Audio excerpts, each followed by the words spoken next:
Excellent début de journée à toutes et à tous, bienvenue. 4 nouveaux ambassadeurs accrédités en Côte d'Ivoire ont présenté leur lettre de créance au chef de l'État Alassane Ouattara. Ils viennent du Tchad, de la Tunisie, du Pakistan et de la République du Congo. Alexis Ouedraogo. Ils sont 4 nouveaux ambassadeurs à avoir présenté ce mercredi au palais présidentiel leur lettre de créance au chef de l'État Alassane Ouattara.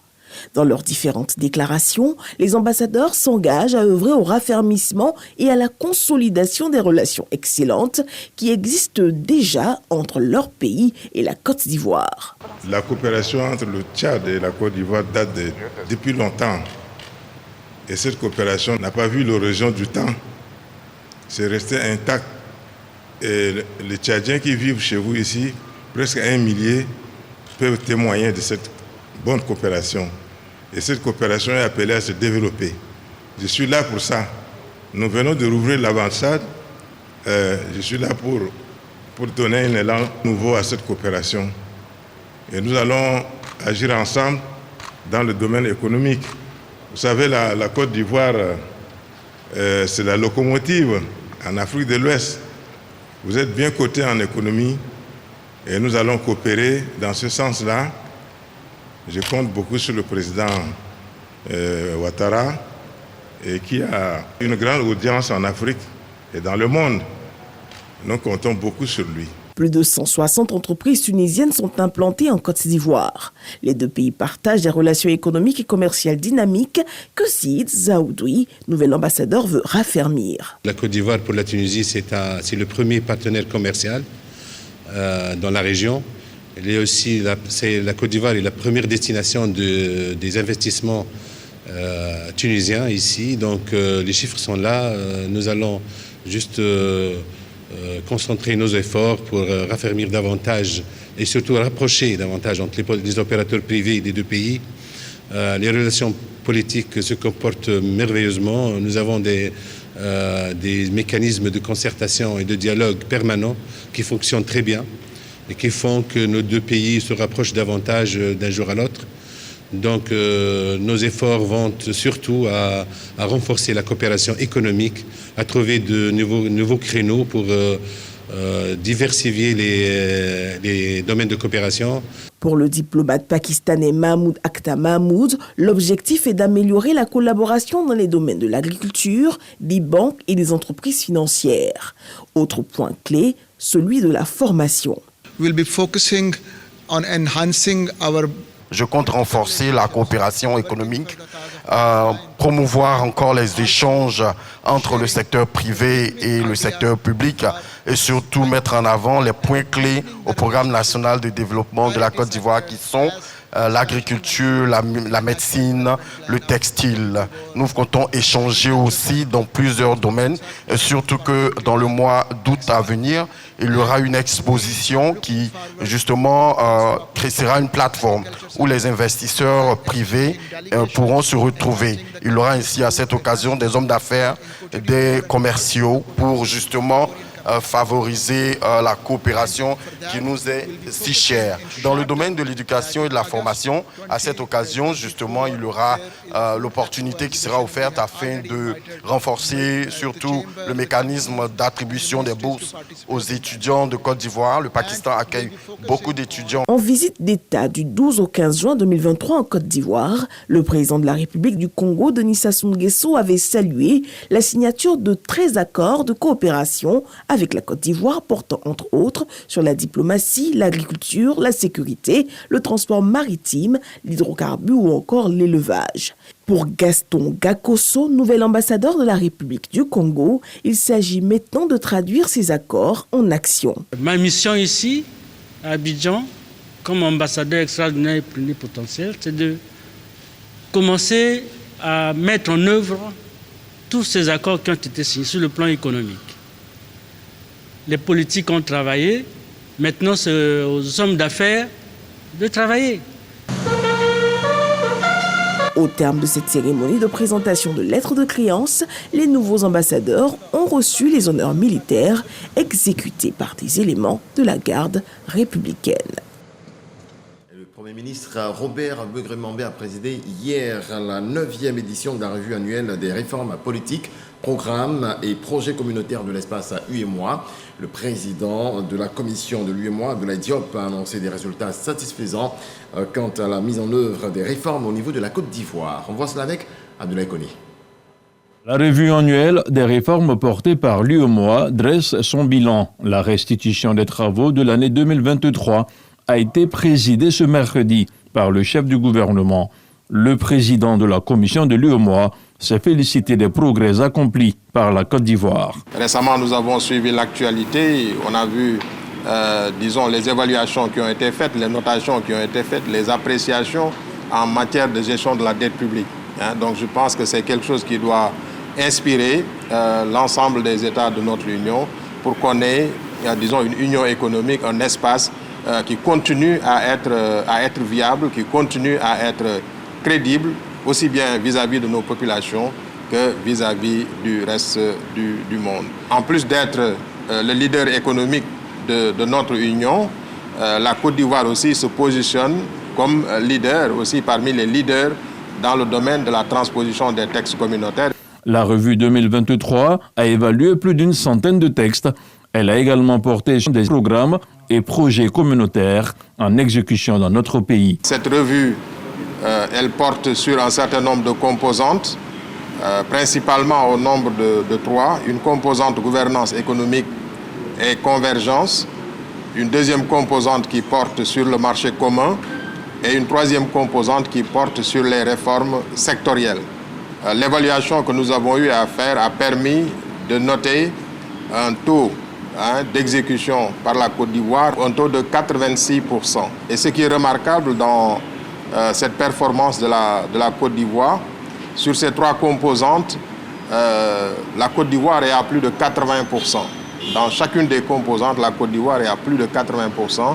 Donc ce qui signifie, un mouvement d'ensemble, une homogénéité dans la performance. Donc je pense que c'est ce que nous recherchons dans tous les États de l'Union.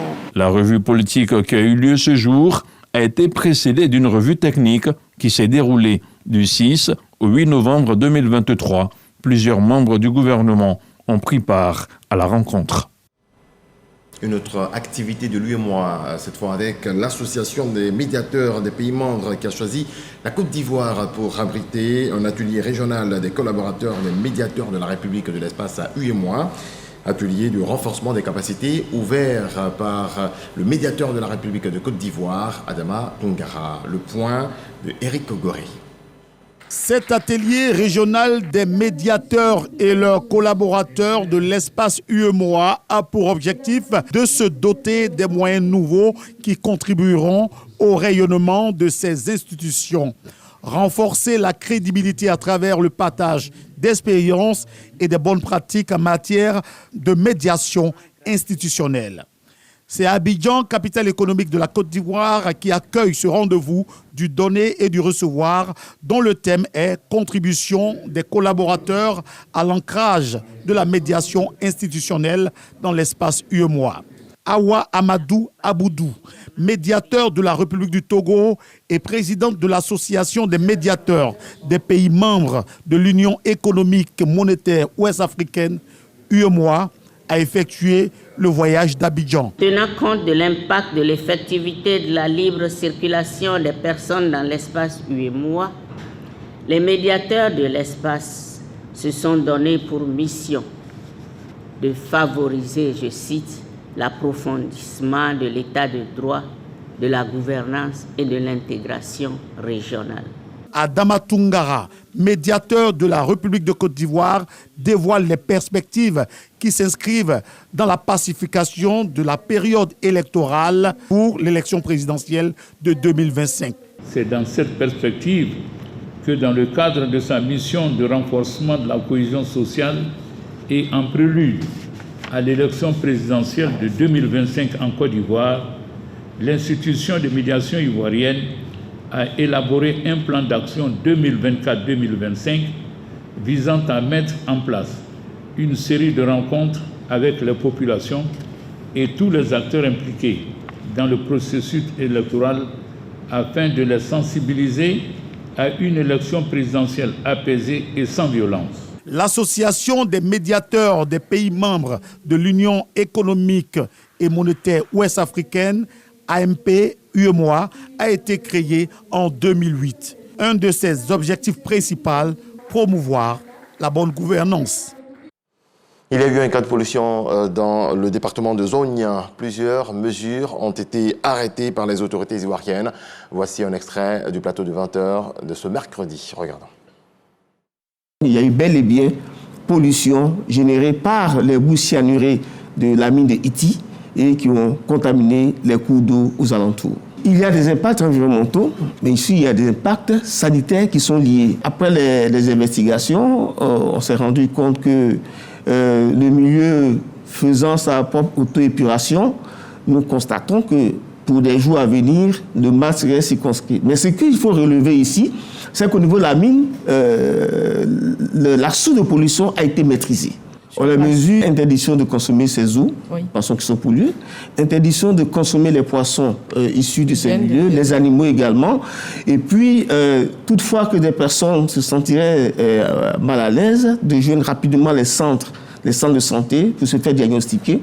Parce que ce que nous a été donné de constater, il y a des personnes qui ont eu des cas de diarrhée, des cas de maux de tête, ainsi de suite, donc ce sont les effets. Donc une fois que cela perdurait, donc ce serait mieux de rejoindre les centres de santé.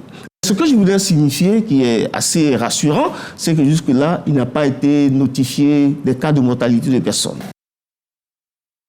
La ministre de la Cohésion nationale, de la solidarité et de la lutte contre la pauvreté, Miss Belmondo Dogo, a rencontré les organisations de la société civile ivoirienne et les ONG internationales avec ses partenaires. Elle a évoqué la consolidation de la paix et la cohésion.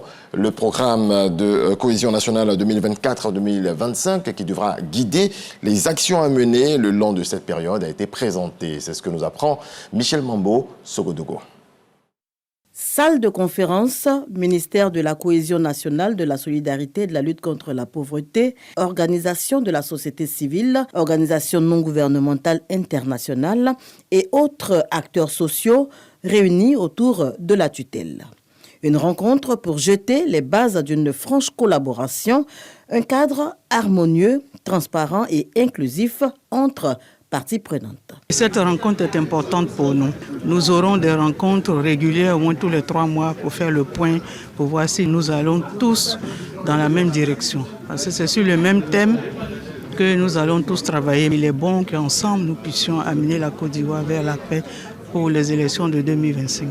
Aller à des élections apaisées, ça veut dire que nous avons des populations qui s'entendent, qui ont appris à discuter, à lever leurs difficultés, leurs conflits, avant d'arriver à cette étape d'élection. La cohésion se bâtit chaque jour que Dieu fait, et à la fin, s'il y a des échéances électorales, que ce soit juste une étape de la vie, au lieu que ce soit une fin pour certains. Le programme de la cohésion nationale 2024-2025, présenté à l'occasion à ses partenaires de la paix en Côte d'Ivoire, la ministre de la cohésion nationale, de la solidarité et de la lutte contre la pauvreté, Miss Belmondo Dogo, invite à une action concertée en faveur de la paix. Je vais vous demander aux différentes ONG d'avoir un regard bienveillant sur les zones que nous avons identifiées comme des zones à risque en période électorale, et aussi pour les conflits intercommunautaires. Nous avons décidé de mettre la Chambre des rois et chefs traditionnels en avant pour le jeu des alliances, ramener les chefs de village, chefs de communauté au centre de tout ce qui est paix, de tout ce qui est cohésion, avoir un seul thème pour l'année 2024-2025, travailler dans une synergie d'action avec tous les acteurs qui interviennent dans la cohésion, pour que nous puissions avoir une Côte d'Ivoire solidaire et avoir un climat de paix, surtout en période électorale. Agir tous ensemble pour le renforcement de la culture démocratique, la prévention et la gestion pacifique des conflits pour une Côte d'Ivoire solidaire et cohésive dans sa diversité. Thème évocateur qui devra conduire les actions à mener sur la période 2024-2025. En bref, en image du football, la course vers la Coupe d'Afrique des Nations CAF Maroc 2025 sera officiellement lancée ce jeudi avec le tirage au sort des éliminatoires de la dite compétition à Johannesburg en Afrique du Sud. Aux côtés d'Hermès Fayet, sélectionneur de la Côte d'Ivoire, Marouane Chamakh, légende des Lions de l'Atlas du Maroc, animera le tirage au sort. Champion d'Afrique en titre, la Côte d'Ivoire figure en tête de liste des nations confirmées pour ce tirage au sort. Le coup d'envoi des éliminatoires de la Coupe d'Afrique des Nations Maroc 2025 est prévu pour septembre 2024. Et puis dans le reste de l'actualité, en République démocratique du Congo, les rebelles du M23 continuent leur progression dans la province du Nord Kivu après avoir pris vendredi dernier la ville de Kanyabayonga à 150 km au nord de Goma. Les rebelles continuent d'avancer vers le nord sur cet axe routier qui mène à Butembo, l'autre grande ville de la province. Merci à vous tous de votre attention. C'est donc la fin de ce point de vue. L'actualité, excellente journée. Dieu nous garde.